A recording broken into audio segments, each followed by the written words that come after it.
Nitin latest movie తమ్ముడు July 4న విడుదలైంది. దీనికి డైరెక్టర్ వేణు శ్రీరామ్. అయితే ఈ సినిమా ఆడియన్స్ ను ఏమాత్రం ఆకట్టుకోలేకపోయింది.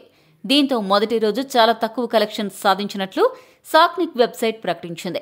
నితిన్ కెరీర్లోనే అత్యంత తక్కువ ఓపెనింగ్స్ తెచ్చుకున్న మూవీగా తమ్ముడు సినిమా పేర్కొంది. తను యాక్ట్ చేసిన last movie robin hood first day collections 4.8 కోట్ల గ్రాస్ సాధించగా తమ్ముడు ఆ మార్కును కూడా చేరుకోలేకపోయింది.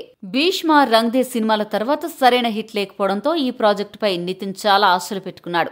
డైరెక్టర్ వేణు శ్రీరామ్ కూడా ఎంసీఏ, వకీల్ సాబ్ తర్వాత వచ్చిన తమ్ముడుపై భారీ అంచనాలు పెరిగాయి.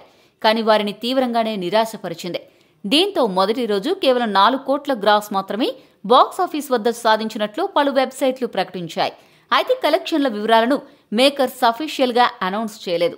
నితిన్ కెరీర్లోనే అత్యంత తక్కువ ఓపెనింగ్స్ సాధించిన సినిమాగా తమ్ముడు నిలిచిందని సినీ వర్గాలు పేర్కొన్నాయి. దిల్ రాజు నిర్మించిన తమ్ముడు నితిన్ కెరీర్ ను తిరిగి గాడిలో పెడుతుందని అంతా భావించారు. కానీ అది వీరిద్దరికీ కూడా మరో ఫ్లాప్ గా మారింది. వరుస పరాజయాలతో బాక్సాఫీస్ వద్ద నితిన్ పోరాటం కొనసాగుతోంది. ఈ ఏడాది ప్రారంభంలో గేమ్ చేంజర్ వల్ల భారీగా నష్టపోయిన దిల్ రాజు ఇప్పుడు మరోసారి భారీగా నష్టపోవడం తప్పదని తెలుస్తోంది. ఈ మూవీ కోసం ఆయన 50 కోట్లకు పైగానే ఖర్చు చేశారని టాక్.